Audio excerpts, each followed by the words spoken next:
आप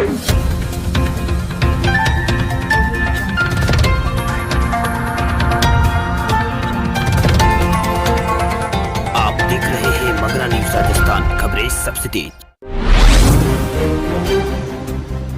दिल्ली में फिर लॉकडाउन की तैयारी, सरकार उठाने जा रही है सख्त कदम। दिल्ली के मुख्यमंत्री अरविंद केजरीवाल ने कहा है कि अगर हालात बिगड़े तो भीड़भाड़ वाले बाजारों में फिर से दिल्ली में लॉकडाउन लगाया जा सकता है। दिल्ली में कोरोना का कहर लगातार बढ़ रहा है। तमाम उपायों के बाद भी महामारी कंट्रोल नहीं हो रही है। राजधानी में कोविड-19 के मामले लगातार बढ़ते जा रहे हैं। इन पर लगाम लगाने के लिए दिल्ली सरकार दिल्ली में फिर लॉकडाउन लगा सकती है। मुख्यमंत्री अरविंद केजरीवाल ने कहा है कि अगर हालात बिगड़े तो भीड़भाड़ वाले बाजारों में फिर से लॉकडाउन लगाया जा सकता है। इसके लिए केंद्र सरकार को प्रस्ताव भेजे जा रहे हैं। वहीं अरविंद केजरीवाल ने कहा है कि सरकार हालात पर नजर रखे हुए है। जिन इलाकों में भीड़भाड़ ज़्यादा है और लोग कोरोना संक्रमण से बचने के जो दिशा निर्देश है उसका पालन नहीं कर रहे हैं, वहाँ लॉकडाउन लगाया जा सकता है। उन्होंने कहा कि केंद्र के पास दिल्ली सरकार को बाजार वाले इलाकों में लॉकडाउन लगाने का अधिकार देने का प्रस्ताव भेजा है, जो कि कोविड-19 हॉटस्पॉट बन सकते हैं। दिल्ली सरकार ने राज्यपाल को शादी समारोह में 200 के बजाय अब केवल 50 लोगों को ही शिरकत करने की अनुमति में एक प्रस्ताव भी भेजा है। वहीं मुख्यमंत्री के इस बयान से ठीक एक दिन पहले दिल्ली के स्वास्थ्य मंत्री सत्येंद्र जैन ने लॉकडाउन की संभावनाओं से इनकार किया है। वहीं सत्येंद्र जैन ने कहा था कि जब पहले लॉकडाउन किया गया था वह एक लर्निंग एक्सरसाइज थी। उसे लॉकडाउन से जो सीख मिली है, वह लॉकडाउन से जो फ़ायदा लेना है वह मास्क से लिया जा सकता है। उन्होंने कहा कि सबसे कम पॉजिटिविटी हॉस्पिटल के स्टाफ को है, क्योंकि वे प्रेडिक्शन में रहते हैं, इसलिए लॉकडाउन लगाने की कोई यहाँ पर चांस नहीं है। बाज़ारों में भीड़ के सवाल पर स्वास्थ्य मंत्री ने कहा है कि अब त्यौहार खत्म हो चुके हैं, बाज़ारों में भीड़ अपने आप ही खत्म हो जाएगी। वहीं दिल्ली में कोरोना मरीजों की जाँच के लिए इलाज के लिए अस्पतालों में केंद्रीय स्वास्थ्य मंत्रालय के दिशा निर्देशों का पालन किया जा रहा है या नहीं, इसकी पड़ताल के लिए केंद्रीय स्वास्थ्य मंत्रालय की जांच दलों का गठन किया गया है। ये दल जल्द ही राजधानी के अस्पतालों का दौरा करेंगे और 2 दिन के अंदर रिपोर्ट देंगे। आपको बता दें कि कल ही दिल्ली में अमित शाह ने दिल्ली के हालातों पर एक हाई लेवल बैठक बुलाई थी। मीटिंग में केंद्र सरकार, दिल्ली सरकार और ICMR के वरिष्ठ अधिकारी ने शिरकत की थी। अमित शाह ने हालात को कंट्रोल करने के लिए कुछ नए दिशा निर्देश जारी किए थे, जिनमें दिल्ली में अस्पतालों में सुविधा बढ़ाने और RT-PCR जांच को दुगना करने और अस्पतालों में सेना के डॉक्टरों को और पैरामेडिकल स्टाफ को तैनात करने जैसे कदम शामिल हैं। ओडिशा सरकार ने सार्वजनिक स्थानों पर छठ पूजा पर लगाया प्रतिबंध।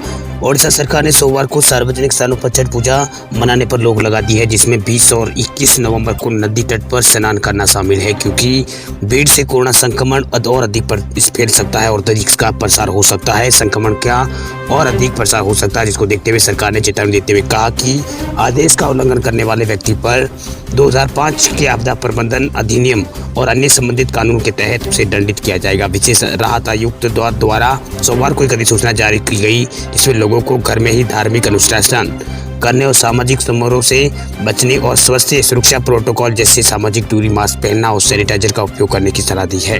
इससे पहले सरकार ने दशहरा, लक्ष्मी पूजा और दिवाली जैसे त्योहारों पर भी सामूहिक समारोह पर अंकुश लगाया था। पहले ही दिन रांची से एक रिपोर्ट में कहा गया है कि कोरोना वायरस को देखते हुए झारखंड सरकार ने भी कोरोना वायरस महामारी के चलते सार्वजनिक स्थानों पर छठ पूजा उत्सव पर प्रतिबंध लगा दिया है। आपको बता दें कि भारत में अब 88 लाख से ज्यादा कोरोना पॉजिटिव मरीज आ चुके हैं। अब तक कुल 88,45,127 लोग कोरोना संक्रमित हो चुके हैं, जिसमें 82,49,579 लोग पूरी तरह से ठीक हो चुके हैं। भाई, इस संक्रमण से अब तक 1,30,000 लोगों की मौत भारत में हो चुकी है। पबजी लवर के लिए बहुत बड़ी खुशखबरी, कंपनी ने ऑफिशियल हैंडल पर जारी किया है गेम का ट्रीजर। पबजी गेम बहुत ही कम वक्त में देश के युवाओं के बीच बहुत अधिक लोकप्रिय होने वाले गेम्स में से एक था, जिसे केंद्र सरकार द्वारा सुरक्षा के मद्देनजर भारत में बैन कर दिया गया था, लेकिन पबजी बहुत जल्द ही देश में वापसी करने जा रहा है। वही अब कंपनी ने इसको लेकर एक ट्रीजर जारी किया है।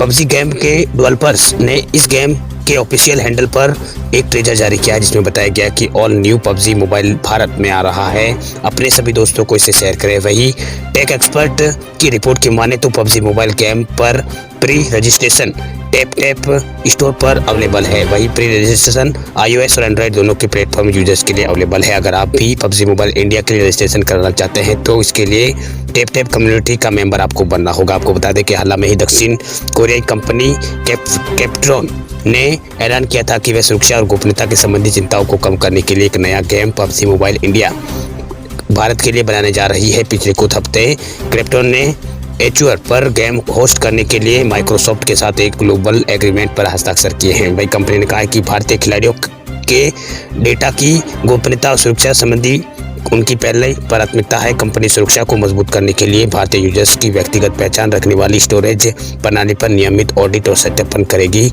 और यह सुनिश्चित करेगी कि उनका डेटा सुरक्षित है या नहीं।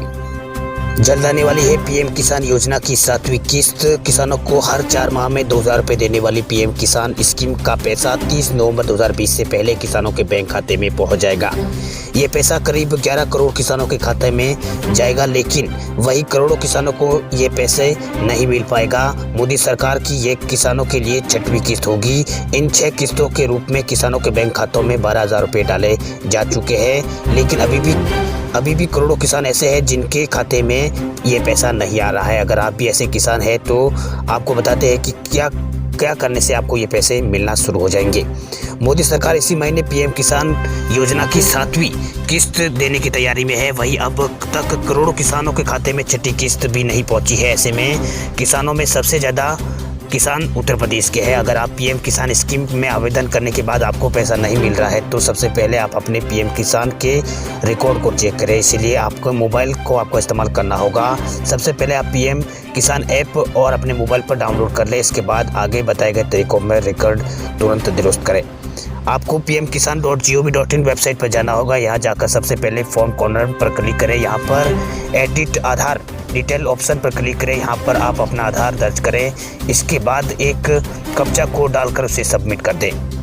अगर आपका केवल नाम गलत है, यानी आपके आवेदन पत्र और आपके आधार में नाम अलग अलग है, तो आप ऑनलाइन ठीक कर सकते हैं। वही अगर अन्य कोई गलतियाँ है तो आपको अपने लेखपाल या फिर कृषि विभाग के ऑफिस पे संपर्क करना होगा। पीएम किसान में फंड ट्रांसफर ऑर्डर जनरेटेड होने के बाद भी भुगतान विफल होने के कई कारण है, जिसकी सबसे बड़ी वजह है आवेदन में लिखा गया आपका नाम, आधार में दिया गया आपका नाम अगर एक सा नहीं है तो पेमेंट फेल हो जाता है।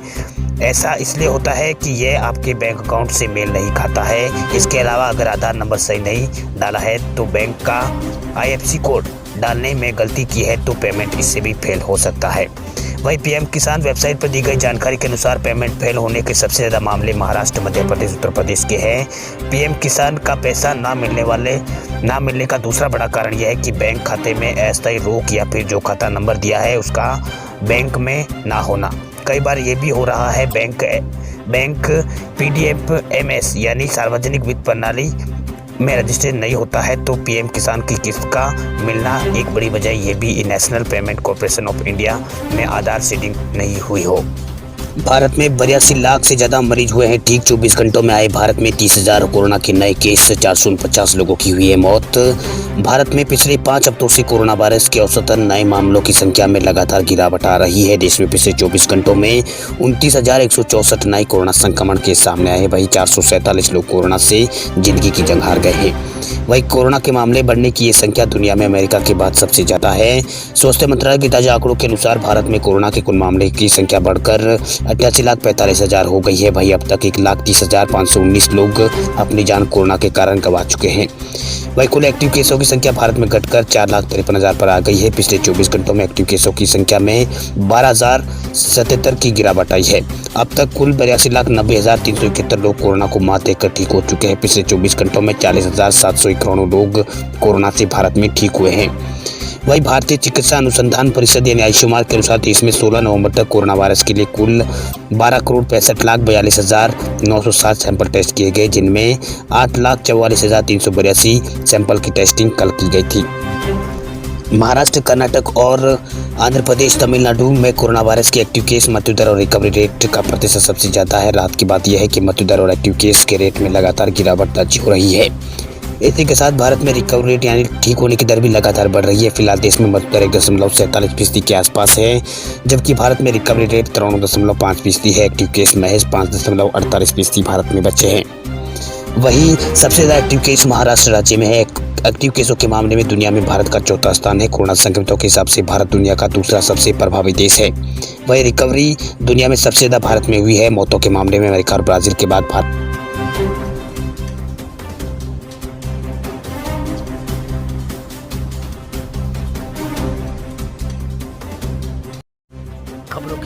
आइए हमारे साथ कहीं भी और कभी भी जुड़िए। हम मिलेंगे फेसबुक पर, हम दिखेंगे यूट्यूब पर, हमें फॉलो कीजिए ट्विटर पर। देश प्रदेश की ताजा तरीन खबरों के लिए मगरा न्यूज राजस्थान के यूट्यूब चैनल को सब्सक्राइब कीजिए और साथ में घंटी का निशान दबाइए।